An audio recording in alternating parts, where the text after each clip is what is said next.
Assalamualaikum warahmatullahi wabarakatuh. Perkenalkan, kami dari kelompok suhu bersama saya Ali Mualafa bertugas untuk memperkenalkan diri. Saya Karamelia akan membacakan hasil praktikum. Saya Karina sebagai pemandu jalannya praktikum.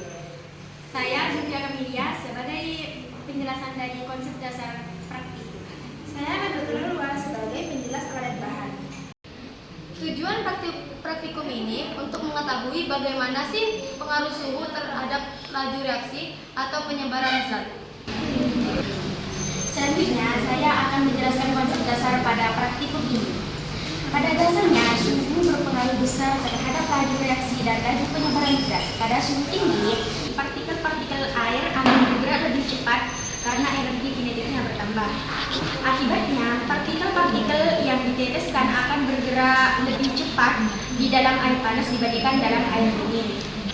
Nah, hal ini sesuai dengan teori tumbukan yang menyatakan reaksi akan bergerak lebih cepat apabila tumbukan antar partikel lebih sering dan lebih efektif. Jadi, semakin tinggi suhu, semakin banyak tumbukan yang efektif. Dan laju reaksi pun akan meningkat. Pada suhu tinggi, partikel memiliki energi yang cukup untuk melampaui energi aktivasi, sehingga proses difusi akan bergerak lebih cepat. Dengan demikian, kita dapat mengetahui suhu berpengaruh penting terhadap proses kecepatan pada kimia maupun fisika. Baik guys, dengan saya Halwa, di bagian ini saya akan menjelaskan tentang bahan yang digunakan dalam pembuatan panas ini. Untuk bahan yang kami gunakan yaitu air panas 200 ml, air seruang 200 ml, air dingin 200 ml. Dan terakhir, larutan pewarna makanan atau tinta yang akan kami amati perubahannya saat diteteskan ke masing-masing wadah. Untuk alat yang kami gunakan begini. Yang pertama, 3 buah gelas kimia sebagai wadah percobaan dengan suhu yang berbeda. Yang kedua, stopwatch untuk mengukur waktu penyebaran pewarna dalam air. Yang ketiga, pipet untuk meneteskan pewarna dalam air tersebut. Oke, dengan saya Karina, saya di sini memandu jalannya praktikum pagi ini. Yang pertama, kita siapkan 3 gelas bening yang diisi dengan air panas, air ruang suhu, dan air dingin. Masing-masing air harus suhunya harus berbeda. Dan kemudian kita siapkan larutan warna makanan atau bisa juga dengan tinta yang akan digunakan sebagai zat penanda percobaan ini. Kemudian kita teteskan 1 tetes ke masing-masing gelas dan tanpa diaduk.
Baik semuanya, saya Karamelia. Di sini saya akan membacakan hasil praktikum yang telah kami lakukan.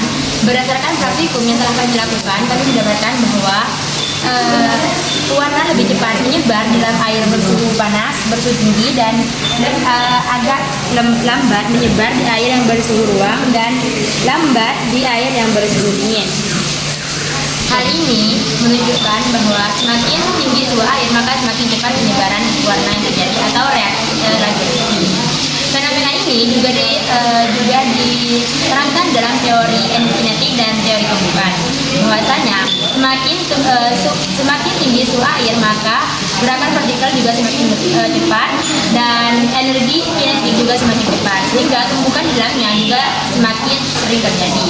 Dan sebaliknya, jika suhu rendah maka energi kinetik juga melambat, gerakan melambat, dan energi tumbukan juga semakin sering terjadi. Akibatnya penyebaran warna juga terganggu. Dari hasil ini bisa disimpulkan bahwa kenaikan suhu juga sangat berpengaruh terhadap penyebaran radioaktif atau difusi. Sekian video dari praktek kami. Wassalamualaikum warahmatullahi wabarakatuh.